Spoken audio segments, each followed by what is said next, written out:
Pastor, kung nagagawa mo ang apat na pinayan, maski kahit sa reliyon ka na lang ba? Kasi kung halimbawa, ang apat na P kasi, ibig sabihin, pag surrender mo ng kasalanan sa Diyos, ngayon, tatanungin kita, kasi ang papasok sa langit, alam mo na, Heraldo, kung papasok ka sa langit o hindi, halimbawa, hindi ka naman nagsisisi, hindi ka naman sumasambalataya sa Diyos, ay hindi ka papasok sa langit, alam mo na yan.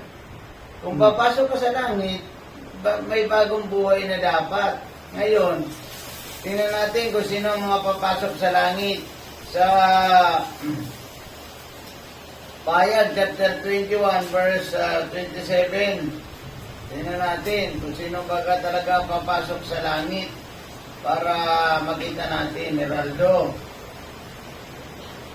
Ngayon, kung wala ka sa kategoryang ito, ay hindi ka makakapasok sa langit. Basa. Payag chapter 21, verse 27.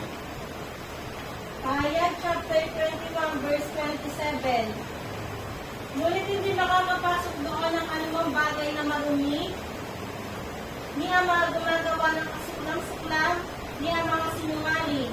Ang mga tao lamang na ang pangalan ay nakasulat sa aklat ng buhay na iniingatan ng kordero ang makakapasok sa lungsod.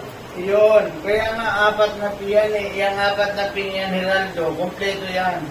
Pagsisisi, ibig sabihin pagsisisi, at pagtalikod sa kasalanan mo, paglinis ng buhay mo, yan ang ibig sabihin, paglinis ng buhay mo.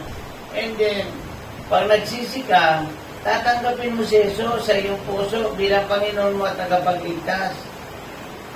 Pang-apat, pagsulat ng Diyos sa iyong pangalan sa aklat ng buhay. Ikaw ngayon ay isang taong nakasulat ng aklat sa nakasulat ng iyong pangalan sa aklat ng buhay. Ikaw ay ligtas na.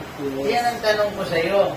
Kasi hanggang sasabihin ng ibang mga tao, gusto kong pumasok sa langit, pero ang buhay niya ay marumi, ay hindi ang papasok sa langit. Maliwanag dito sa Payag, chapter 21, verse 27, na doon sa langit ay walang makakapasok na marumi. Yes.